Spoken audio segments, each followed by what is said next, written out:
So this next session, Crystal, Mary, and I, we talked about a lot of times over the last year because we know that we've had conversations with you all about coaching. And everyone wanted to put into practice a coaching curriculum or put into practice a coaching training methodology or something like that. So Crystal and team really did a very exhaustive search in partnership with another OFA project, Project Improve, at looking at the different types of strategies for implementing coaching practices in your program. So we know that you're excited about this session, so I'm going to keep it very brief.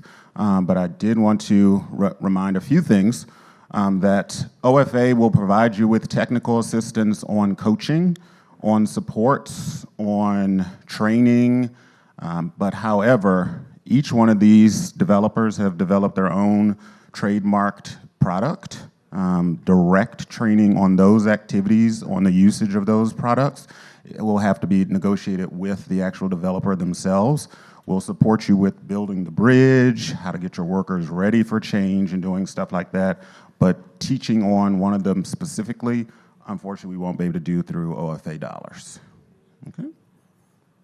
Val. We're all set? So Crystal's expecting me to do an in-place backflip, but Val said we don't have enough time for that, so maybe another day. We're up here to talk about a coaching model wedded to a participant-driven interactive platform.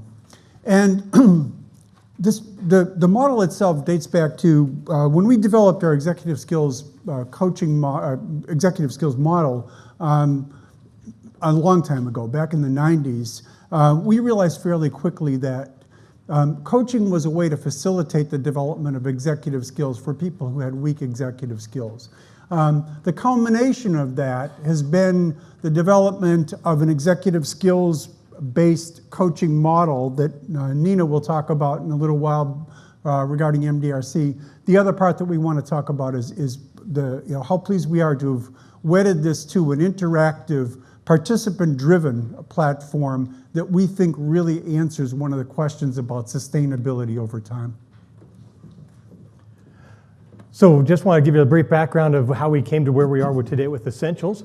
We started with executive skills coaching, as Dick talked about, and there's a lot of material there. They've published over 9 books on executive skills and on coaching, have multiple years of clinical experience as well as coach training, and they are consultants to government agencies, universities, foundations, and including secondary education as well. For TwoPath is actually a software solutions company out of Northern Colorado. And our initial foray for our product was actually into the university career center space, where we were helping universities get career learning objectives and the goal of being career ready for university students, not waiting till the second semester of their senior year of, oh no, I've got to get a job now. Then we actually moved that from the university side into the workforce side when the TANF program in Larimer County, Colorado saw our platform and said, we'd like to start utilizing that to start training some of our participants in how to get careers. And it's actually expanded quite a bit. It's actually the same time that Larimer County ended up contracting Mathematica for technical assistance. And it just really started merging into a totally different model because a university coaching is totally different than the TANF coaching. But in the government programs, we're not just limited to the TANF. We've actually are now expanding into merging the TANF, WIOA, and SNAP training all on one platform for Larimer County. We're also working with other smaller counties in the rural areas of Colorado as well. We also deal with nonprofits, local nonprofit in Fort Collins, as well as some in Denver that we're just starting with. But as we had separate experiences of how we got here, we also had similar methods. We were both using executive skills very blatantly. Dick was using executive skills. He was teaching it. He was working on that all the time. We came to our software using executive skills and goal-oriented based on our process of developing the software with participants, specifically students, and their coaches. We also started using behavioral nudges and are real proponents of that. For a university student, it's amazing what a free cup of coffee will do. It's a lot more effective than saying you're just going to have a higher grade. A cup of coffee actually got the students to do more. But all these are great parts, but the best part, the part that was really intriguing to both of us when we first met was the fact that both of us were really client-focused. And it's the point of the client is the important piece. And you can make the client focus by providing tools for the coach to increase their capacity, and then providing additional tools for the participant, where it's no longer a directive hierarchical situation, but more of a parity situation where instead of being directive, it is also participatory and it's assistive. And so that's where we came together and we started saying, well, what's the conclusion of this? Where do we need to go from here? And the conclusion we came is that there needs to be a unified solution. It can't just be training, it can't just be software, there needs to be a unified system. And that's where we combine a coaching model with an environmental modification that provides then an implementation method that then reinforces the coaching model on every level for coaches and participants. So in terms of the coaching model, so we developed this coaching model based on, as I say, an executive skills foundation. We thought it was important to give coaches a very, very specific step-by-step set of training experiences so they'd understand exactly what this model was about, which also finds its foundation in motivational interviewing. And what we also understood was that coaches and participants both are under a significant degree of stress, given for coaches the responsibilities that they have, given the populations that they're working with. For participants, obviously it's a question of poverty and sustained stress over a period of time. In the executive skills model, our focus has been on first environmental modification. Because stress and poverty degrade executive skills, and you've got both coaches and participants who are experiencing that amount of degradation, the idea is, what do you come up with to be able to make life easier for both of them? The environmental modification in this platform is that it facilitates both coach and participant ease of access to data, and over a period of time allows participants to develop their own executive skills and to in effect become self-coaches in the entire time of this model. So we'll give you a very brief overview of what the model is. And there's a lot to it. There's a lot to the platform, and we're more than happy to discuss it later and show you more about it later. But let's give you a quick overview. First, we start with the training. It's a multimodal training. We have on-site training that many have had Dick come on-site and do some training. Also can do webinar training. We also then have an interactive manual. It is a hard copy manual, but it also interacts with the website, which is actually the Tuapath platform, that allows a coach training to be done on the same platform that the participants will be using later. With that online, there's also there's the videos, there's the worksheets, there's different toolkits that also allows the coaches to have refreshers, because we all know that once you do 2 days of training, you will forget that within a few months.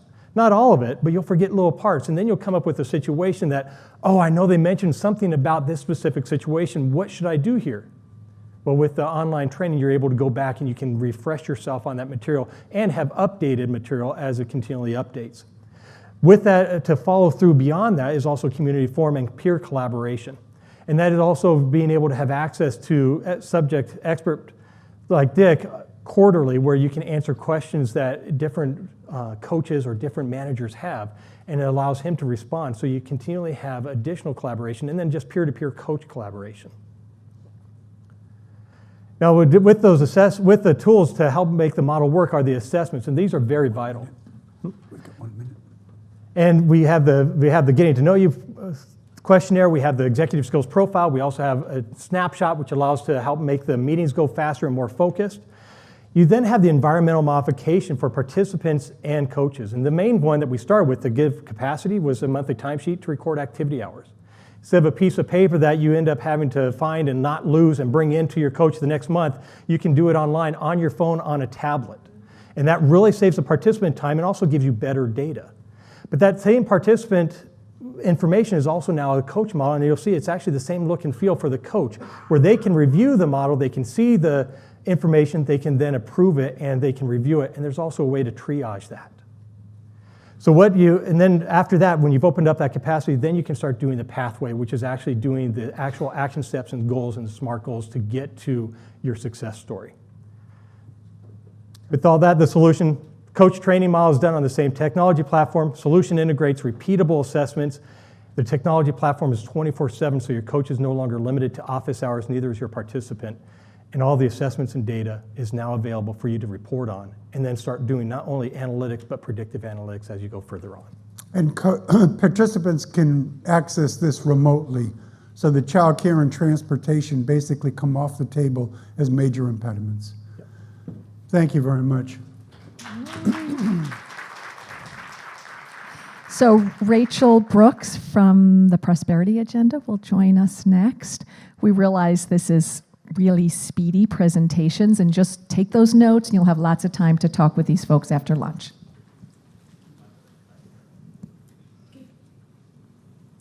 Thank you. Good morning, and thank you so much for inviting me here. I'm very, very happy to come and share this work with all of you. As you start to consider and evaluate how these different models really suit the work that you're doing, I think family-centered coaching is really just what it sounds. It is family-centered, not centered on the entire family, but on a participant being the champion of the family and being able to drive those goals. I wanted to start a little bit around the way that this work was centered in this room, which is the why. So I went to some of my partners and asked a little bit why they thought this was the why for family-centered coaching. And this is what they talked about, which I think is pretty consistent among the partners that we have, which is in TANF and lots of other public services and nonprofits around the country. And first is that it's just really meeting families where they are, which is something that I feel like we talk about a lot, but this is in terms of really understanding that different families and different parts of the family are going to be at different places in their growth, and that this model really allows you to connect with the family depending on where they are in their life and where they're at in the stages of change. And that shifting from that even if it's a crisis, even if it's about providing emergency services, that this can be a way to bring family into the conversation and continue a conversation about family, to leverage that motivation and that learning and that meaning for that participant, and then continue to be able to grow that into a conversation about goals. And that it's a way to really integrate a whole family approach, so that if you're having conversations about what partnership looks like with other services, or you're having conversations about what an equity approach really looks like, that this can be a foray into really embedding that into your services. This really came out of a really broad exploration of coaching done by the Kellogg Foundation. And we've partnered with them around coaching for a really long time, and their viewpoint was to really have an understanding of how the coaching approach could be wedded to a whole family approach. How could you understand how the goals and the needs of the entire family could really be central to how a participant would move forward in their lives? And then they went through a testing process with a number of organizations to really co-design this, and so that it really is a collaboration amongst the tools and approaches and the experience of the experts in the field, that we're really developing and creating a variety of tools and approaches that really came together in this approach to make it very applicable. And the Prosperity Agenda was given management and ownership over this time, but family-centered coaching really does not belong to anyone. It really is a totally open source, unlicensed, non-proprietary approach that it's our honor to continue to refine until it gets to a point where it feels like it is a total reflection of your experience. So not just the experience of the families that you work with, but also of the staff, because this transforming practice part is really about a mutual transformation, that the experience of staff who are working with families and the families themselves feel like there is total alignment there, and there's a familiarity and a comfort with the way that that service delivery is offered. And I feel like we heard that today about just trying to match that and having that parallel experience, so that neither of those experiences are ones that drive people away from real engagement.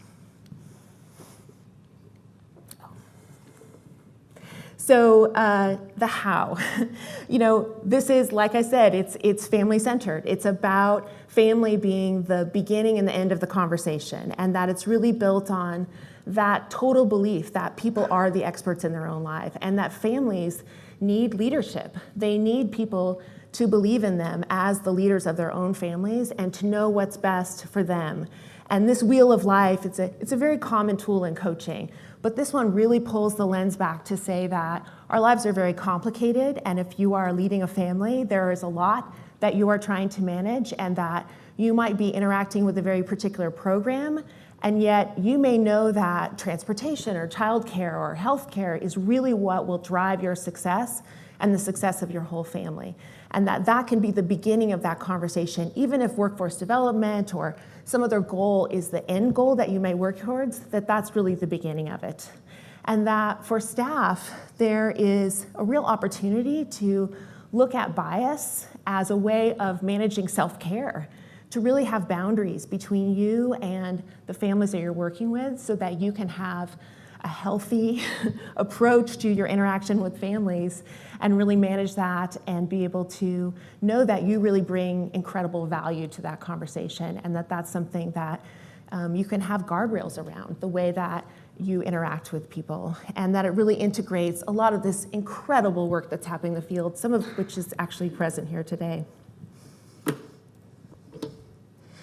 This piece about this part of the how, this fluid approach, is really critical and potentially distinct to our coaching approach because, and I feel like this is a perfect time of year to talk about this because I feel like the entire country is in pre-contemplation from about December 27th until February 10th in thinking about what are we going to change, what are we imagining, how are we planning around that. And what this really does is really build a system around how do you identify where people are at and how do you define your approach based on where they're at. And so it incorporates a strength-based coach management that still is incorporating coaching skills, but also motivational interviewing or readiness assessment and moving into goal setting so that it is a sustainable process for change. The 6 steps is really what integrates all of these lessons so that there is a very broad framework to be able to deliver these services in a way that can incorporate actually mobility mentoring from Empath, or we have services where they're using Goal For It and they're also using family-centered coaching depending on the program. That there really is a lot of structure here that can be brought in together and be very complementary. And the 6 steps are really about just creating a framework for that so that you can use these tools or other tools to be able to really move through this process. Our training, this is really a big part of our wheelhouse. We've been training in coaching for a decade around financial coaching, around parent coaching, and around different fields. And that we've really been able to, we feel, really hone a really well-dosed approach to being able to get what is fidelity to family-centered coaching, which is a mindset and a set of skills that allow you to build mastery over time and really have autonomy as a case manager or a coach to really be able to do your job. And more, we've really focused on a train-the-trainer approach so that this can be something that becomes a part of your operations and your culture. And I will say that we were also very influenced and worked very closely with global learning partners around this too. Since they're here, I have to give a shout out. We have a couple of other pieces of this that I want to highlight. We've been doing another project called the Coaching Acceleration Project, where we really looked at what does it mean to have a coaching approach. And so we built these tools and co-designed them with these partners to be able to support that. And I wanted to share finally where FCC is really in action, which is in these TANF programs and WIOA programs around the country as part of a working group that we've been offering since April 2018 and have seen just incredible learning and again co-designing from those states. So thank you very much, and I really look forward to talking to all of you at the tables. Thank you, Rachel. And while Michelle is coming up, I do want to let you all know that there's a table in the back here with materials that some of the product developers have brought for you to peruse. And so over lunch and throughout the afternoon, you can do that as well. Wow, those lights are bright. Such an honor to be here. And I have to say, everybody's going to be talking about their different coaching interventions, but the one thing that we have in common is we truly do care about helping improve outcomes for children and families. And that's why we're all here. And I can really say that because I know the people that are involved in this personally. So why am I in this space? I'm an implementation researcher at Mathematica, senior researcher at Mathematica Policy Research. I've studied the implementation of employment and training programs for the last 20 years. And about 4 years ago, and what I saw actually when I went out and studied programs, about 4 years ago, I just stepped back and just said, like, what am I seeing? Like, because it felt like what I was seeing is really programs entrenched in this compliance-oriented approach. And these programs were really flat. And most of my work is in TANF programs, but I'm also in workforce programs. But I saw this particularly in the TANF space. And really, there was also this mismatch between what programs said they were going to do. I'm going to end, global poverty and what they actually did, which was, 6 weeks of independent job search. And so, and more importantly, there was room to grow in terms of improving outcomes and really on sustained employment. A lot of programs can help people get jobs, but keeping the jobs was really where they were struggling. So I went rogue and recruited a whole host of people and said, we need better methods for working with communities like you and programs like you and better interventions. And how do we draw upon the research evidence and social scientists and people like Dick and people from Harvard Center on the Developing Child? They became our partners, along with a whole host of others that were just exceptional leaders in the field. And then more importantly, we partnered with people like you to say, how do we take the science and the research, the science around self-regulation and the research around goal setting, and really bring it back to the field and iterate.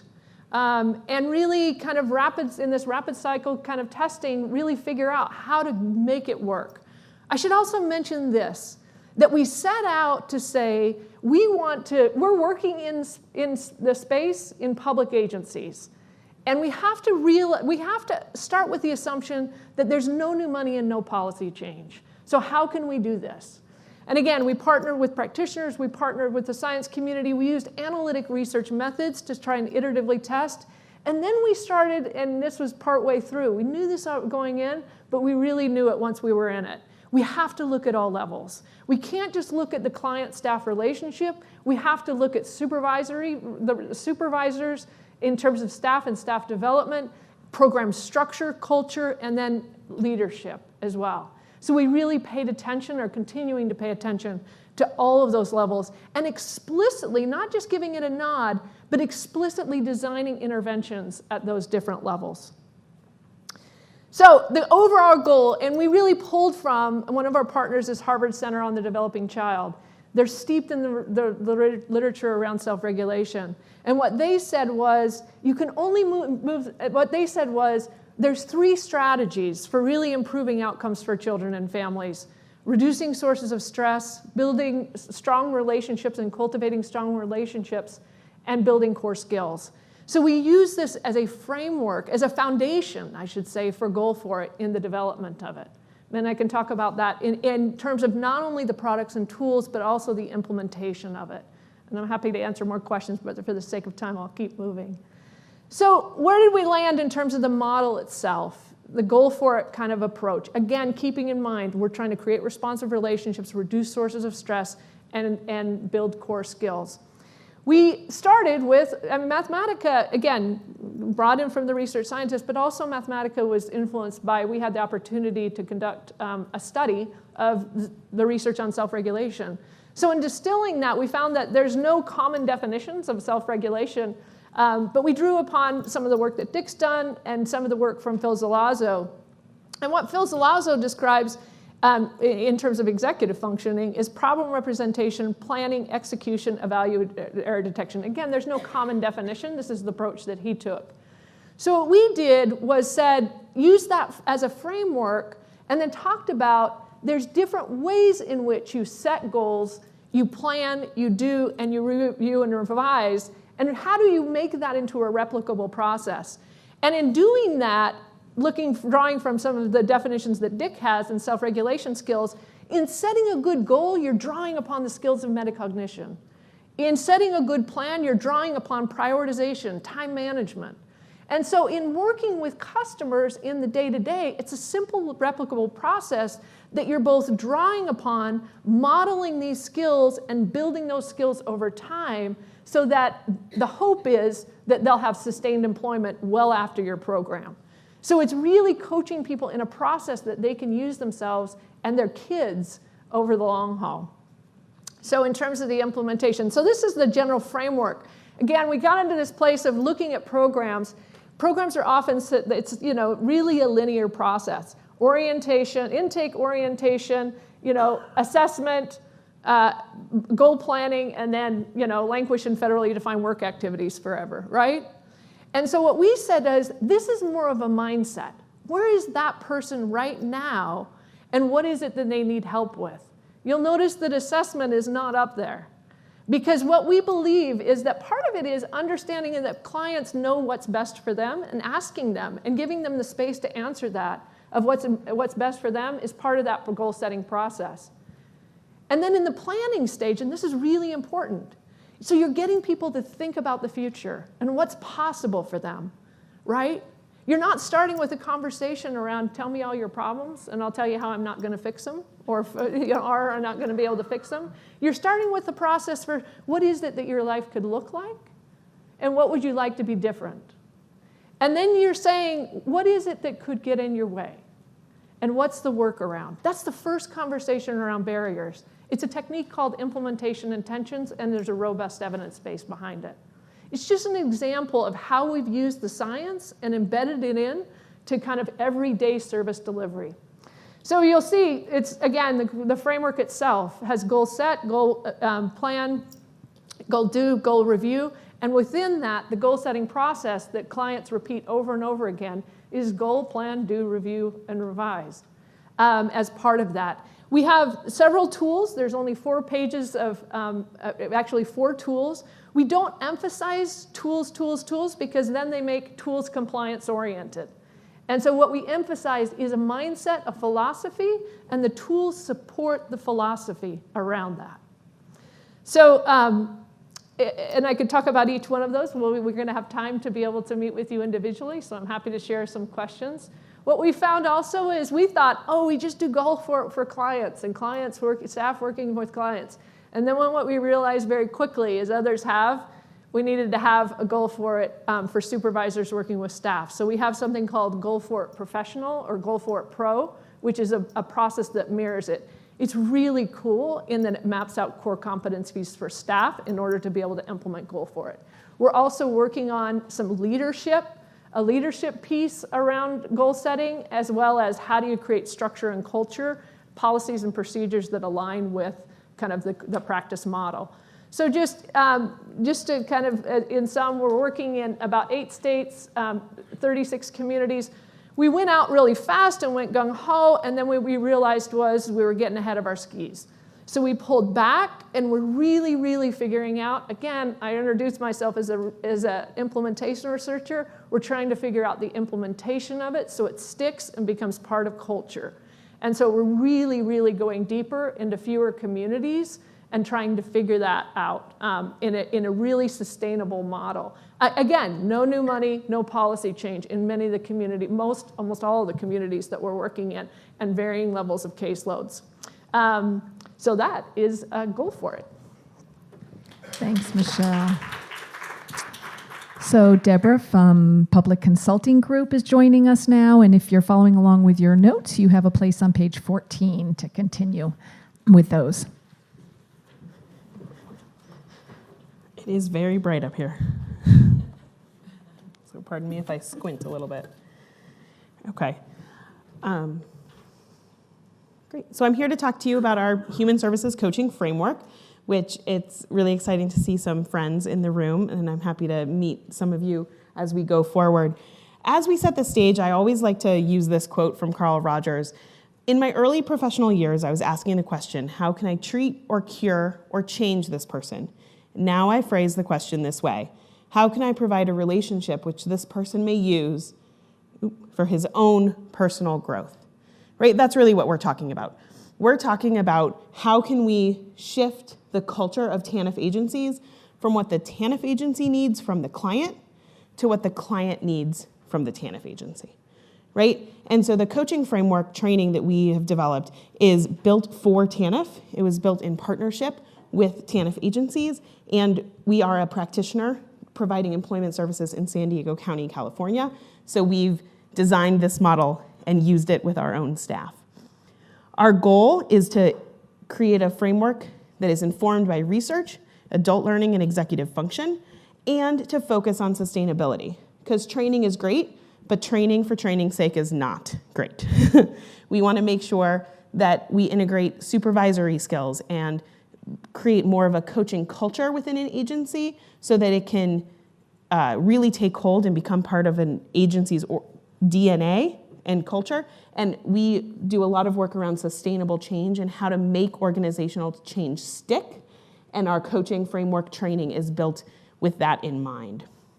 So I feel like I'm preaching to the choir. I don't really need to talk about the benefits of coaching to this group because you've already all bought in. So I'm just going to say that we have seen benefits to the clients, to the case managers, and to the agencies. And I think one thing that's really important for us all to think about is that coaching as a tool can help improve retention with your staff. Because if your staff feel like they're helping make an impact on their clients, and their staff feel supported by their supervisors who are coaching them, they are more likely to stay with you, right? So we see coaching as a potential way to improve employee satisfaction and therefore retention. So what is the coaching framework? Coaching is, as we all know, is a person-centered, strength-based way of working with others to help them direct the changes they want to make in their own lives. Our framework is built on 3 pillars. Coaching is person-centered, relationship-based, and goal-driven, and it needs to be sustained by monitoring and evaluation so we make sure that we're actually making the impact we desire. What we offer as part of our work is really the soup to nuts assessment. We can do anything, we've done anything from kind of a 2-day training to a full-fledged program redesign where we would come in and do an assessment, think about where your agency is, understand your program and how coaching might fit in. We do training in person. We really focus on hands-on practice. In-person training is really the best way to give coaches or case managers the chance to become coaches and really practice themselves. And we really focus on sustainability. So we've used models of coaching champions, train the trainer approach, tips of the month, and providing technical assistance to make sure that the programs can really stick and that training isn't just a 2-day experience, but it really becomes part of the culture and really focuses on the intended outcomes for the TANF agencies. The curriculum is based on those 3 pillars. So we have modules we teach about person-centered, adopting that person-centered approach, keeping the client at the center of everything you do.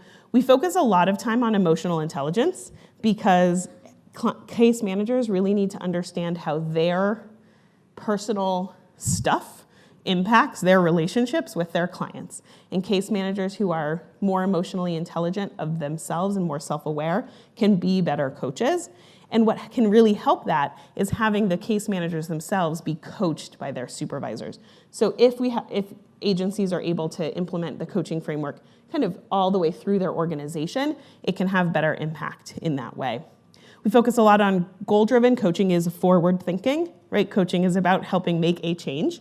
And in a lot of places where we've worked, they've already have a foundation of motivational interviewing. And so we can really connect motivational interviewing of getting clients to want to make a change to then use coaching to help execute on that change. And then we teach some of the really technical skills of really good case management, right? Building a relationship is based on active listening, reflective statements, asking powerful questions, and really avoiding some of those traps that unfortunately case managers sometimes can fall into. The offering really can include a wide variety. Whenever we come in and do training, we do pre and post training assessments. We use what we call a proprietary mindset survey, and it's a series of 35 to 50 questions. We adapt it to ask case managers and supervisors, where are they now? And it's really kind of a gut check, right? Is this a group of case managers who really like to give advice? Is this a group of case managers who really value compliance? Is this a group of case managers that really want to help people and that's why they're in this business? And by using that pre-assessment, we can tailor the curriculum to the set of needs of that agency. Our whole curriculum, we have a core curriculum that is established, but we always adapt it to the agency themselves, because I don't believe that there can be a cookie cutter approach. You're all different, unique agencies with different programs and rules, and we need to be able to come into the context of the agency and be able to answer questions in that context. The in-person training materials really focus on making sure we're learning and doing and practicing all of the coaching skills. We pair the in-person training with participant and facilitator guides, and that is when we use a train-the-trainer approach. We want to make sure that your trainers can own this curriculum and reuse it for new staff in the future. And so that's what the facilitator guide is really all about, is about helping your trainers be able to implement this in the future. We also provide sustainability support. So these are examples of monthly coaching tips that we've used in Ramsey County, where after the trainings have gone into place, supervisors email out tips, or the program leadership email out tips once a month to keep it at top of mind. And we've developed 2 sets of those tips, one for the staff and one for supervisors, and how it applies to them as a supervisor, because it's really important to differentiate and make the training and the information applicable to everyone's specific job. And just a few places we've done this work.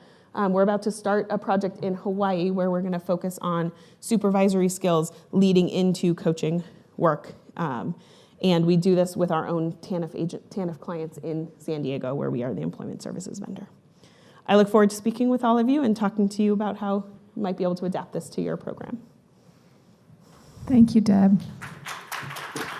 So we've got 2 more presentations. And thank you to all the presenters as they're doing this in such a short amount of time. And now we welcome Empath. Are both Stephanie and Jennifer coming? Yes. So, hi, everyone. There we go. I'm Stephanie Brookasoli. I'm the Director for Curriculum and Instruction at Empath, and I will be joined by Jen momentarily to wrap up our presentation, so she is coming to join me. So what a lovely day to be able to come back and hear what everyone is doing. We're all using the same research and the same grounding in why we work with people, and it's such a lovely opportunity to come back and to think about why we're doing the work and how we intentionally incorporate that in all of our models moving forward. So with that, let's talk about mobility mentoring, Empath's model. So why mobility mentoring is what's up on the slide. And I want to take a step back to think about context about why and how mobility mentoring was developed. And we have been operating one of the largest family shelters in the state of Massachusetts, and we also have several programs that focus on economic mobility. We use a mobility mentoring approach within all of those programs, which means that we're continuously reevaluating how is this approach working, how can we work on this model to bring in more of that groundbreaking research that continues to come out, that we can communicate with our participants. And then simultaneously, we also have a learning network, which Jen will talk about a bit more, but where we're learning from other institutions, other programs that differ from ours, about how this approach works and how we can then also think about other ways that we can continue to improve the model. So we love the collaborative approach that this model allows us to have and allows us to better help families across the country. So what we do then is continue to bring in that brain science informed approach we talk about in our tools and also in our coaching approach. And so with that, how do we do that? So we consider 4 essential elements. I think of mobility mentoring as the recipe, and the elements are your 4 key ingredients to get there. And our first element is coaching for economic mobility. It is our first one because it grounds everything that we do. We have the tools that we use with the people we work with, but the coaching approach is key to making sure that those tools are useful. So we fundamentally believe that people are the experts of their lives and that we are a part of their journey and are only there to help them think about where they want to go and how we can help them get there. And so we are continuously holding high expectations for what is possible for them, really believing that that is capable for them, being mindful of where their sense of self is, building that sense of self, continuing to build a sense of self-efficacy. I am capable of doing this, and I will be able to do more. And then weaving in what we've been hearing about a lot today, executive functioning skills. So what are they? How can participants understand what those are? What are strengths and challenges that we all have? And how can we bolster those strengths to use those within that coaching relationship and beyond? But continuously grounded within that partnership approach that we take in mobility mentoring. Then that brings us to our second element, which is our bridge to self-sufficiency, which is what you probably most associate with our model. So what we think about for this is it's a self-assessment. It's a roadmap to possibility, and it is a conversation-grounded approach. So what you see is 5 pillars. So family stability, well-being, financial management, education and training, and career and employment.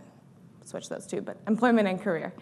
And then what you see on the bottom, it says making decisions in context. So we recognize that all of those pillars are interconnected and equally important. If I'm crossing a bridge, I want all of those pillars to be the same strength so that I feel safe crossing the bridge. The same analogy holds true. And then we're talking about the future. We're talking about self-sufficiency, economic mobility. And so how do we think about the interconnectedness of those pillars and what that means for moving forward? But keeping in mind that this is a conversation-based approach, so what programs have done is being able to take those assessments that are typically done by case managers, where you ask the list of questions, yes, no, what's your income, et cetera, and taking it in this conversation-based approach where the participants are guiding that conversation and you're still getting the same information. But they have ownership over this tool, and they then see exactly where they are mapped onto this tool, which then brings us to goal setting. So we have self-assessment, and that leads into participant-driven goal setting. Goal setting is hard. Goal achievement is hard for all of us. But I am more likely to achieve a goal if I believe in it, if I'm motivated to do it. And the same holds true for the people we work with, right? So if they see where they are on this bridge and they are motivated and have priorities for where they want to start, we then partner together, the mobility mentor and the participant, to figure out where to start. Sometimes we have larger goals and we want to break those down into smaller pieces so that we can start to build that momentum. I've achieved a goal and therefore I can set another one and achieve another one. Which brings us to our final element, which is recognition. So often, New Year's just came, we set goals, and they kind of disappeared a little bit. So how do we mark very clearly that we have set a goal and we've achieved it, and now we can move on to the next one? Well, recognition comes in here. In the goal setting process, we're communicating, your goal is to have this goal complete by the end of January, and in our next meeting, I'll have a certificate ready for you. We'll talk about, maybe you can go out to dinner with your kids. Something that is just a little bit of a motivator that allows them to think about why this goal is so important to them, and that it clearly states that I've accomplished this goal and I can keep doing this. And those are our 4 essential elements. All can be seen separate from each other, but also really work complementary. And with that, Jen. Thanks so much, Stephanie. So as you can see, when we take all of these 4 essential elements and really bring them together, it can be really transformative in families' lives. What you see here are some outcomes that we've realized in our programs, in addition to all of the great anecdotal feedback that we hear from families, sharing how it's been transformative, how they've never seen their lives in the way they have through the coaching relationship, or the possibilities that they have for themselves. We've also done an ROI, a return on investment, with Brandeis University to take a look at our longer-term model and realize that there was an $8,000 saving per family per year with that model in savings and public benefits. So this can be incredibly transformative. We knew that we were onto something, and so we wanted to make sure that we could share this model. We didn't want to just keep it within empath. We wanted to share it. And we do that sharing through our learning network called the Economic Mobility Exchange. And we very specifically wanted to call it the exchange. We wanted it to embody this back and forth understanding, this back and forth sharing of best practices, of ideas, what works, what doesn't work, where are the challenges. And so within this network, we have over 100 different member organizations, and you can see that many of them are state agencies, government agencies, mostly here in the US, but increasingly more now globally. Share with us what's been working on the ground with their organization. Because although we have a model that works really well at Empath in Boston, we know that each community is going to be very different, and it's going to need to pick it up and adapt it to make sure that it works in their community. They're the experts in what works in their community within their programming model. So there are slight adaptations that are made, and we encourage them to share that back with us and to share it with the exchange. I think we all realize that we all work better when we work together. And then finally, we want to make sure that we offer training and support to make sure that our members are successful in what they do. I heard this morning a lot of conversations around how do you make the shift to coaching? How do you make it in a way that's really sustainable over time? And this is the way that we are able to support our member organizations. At Empath, we have a team of staff and practitioners who are solely focused on making sure that this can sustain long-term through trainings, TA, support, et cetera, and making it sustainable through train the trainers, and eventually we're going to have a learning management system. So look forward to talking with you all more. Thank you. And we welcome for our final presentation, Nina from MDRC.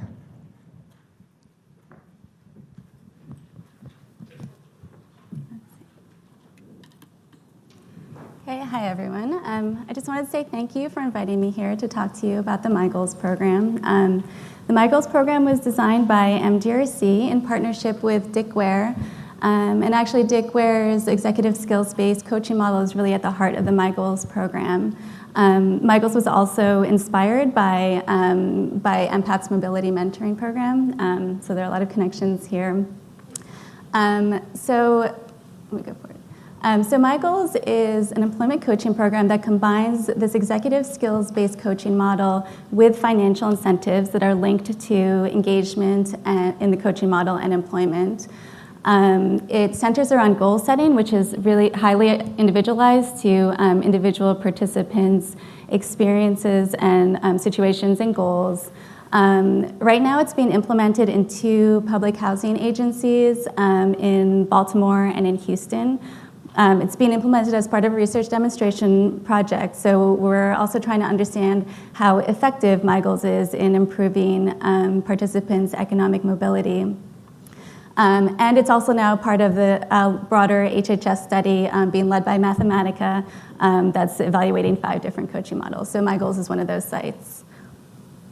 So I know this is a topic that's been discussed a lot in this group, so what I'm going to say about this in relation to My Goals is just that the model has been heavily influenced by the research on executive skills, and I'll talk a little bit about what that actually means in practice in a bit. What I'm going to focus on is 5 distinctive features of the My Goals program so that you can have a better sense of what the program looks like and what it actually entails.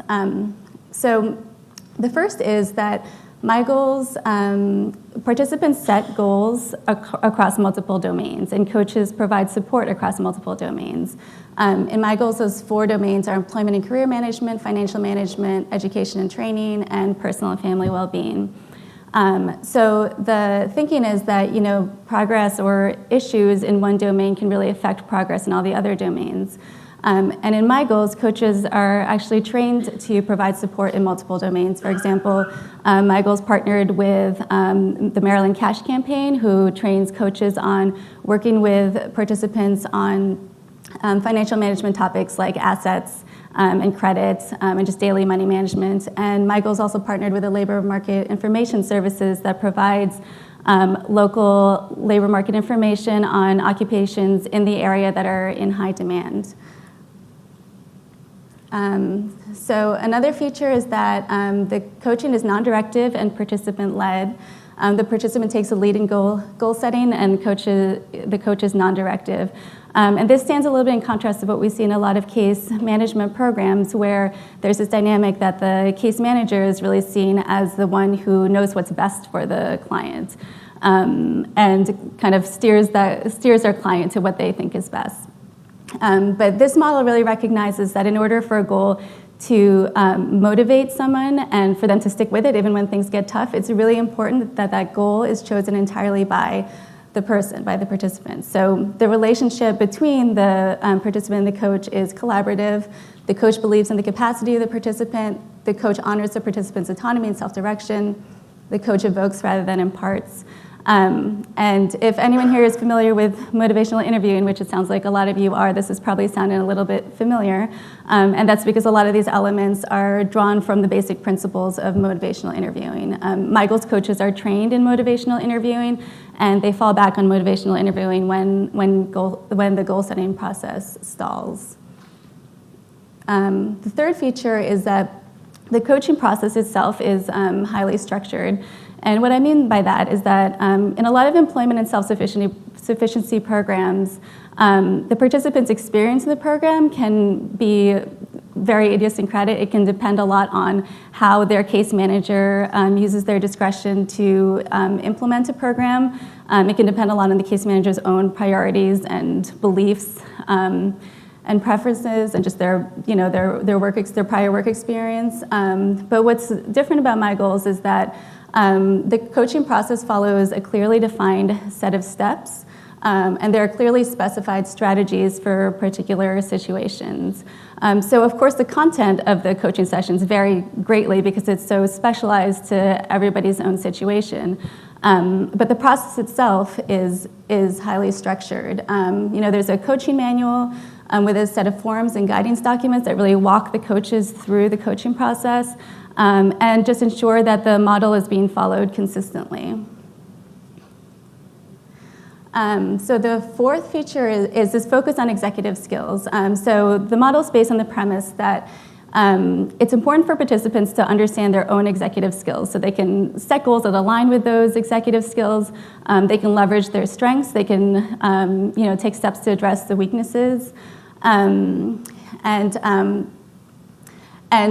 my goals, it starts with an initial assessment in the first coaching session, which is a getting to know you session, where the participant they fill out a questionnaire, which actually you saw in Dick and Mark's presentation, to assess their own executive skills. But it doesn't stop there. The executive skills assessment and just discussion of executive skills really permeates the whole coaching process, and it's an ongoing process. And also with the goodness of fit, I think it's pretty typical that employment programs, to make sure a goal is attainable, they assess the goodness of fit between a participant's long-term goal and their interests and qualifications and work experience. What's a little different about my goals is that it also assesses the goodness of fit between the person's long-term goal and their executive skills, strengths, and weaknesses. Coaches also work with participants to help them to develop strategies to overcome executive skills challenges that may be hindering their goal progress. These are two examples: environmental modifications that Dick talked about a little bit, and cognitive rehearsals. In the interest of time, I won't go into them, but I'd be happy to talk about them in later sessions.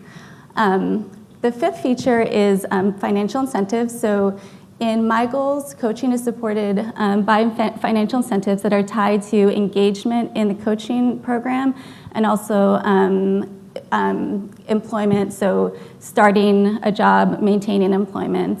And the thinking behind this is that a person can be very motivated by a goal, even passionate about a goal, but with the stresses, the day-to-day stresses of living in poverty can sometimes make you focus on your current issues, addressing your current problems, sometimes at the expense of making progress towards those longer-term goals. So these financial incentives were really designed to offset that tendency.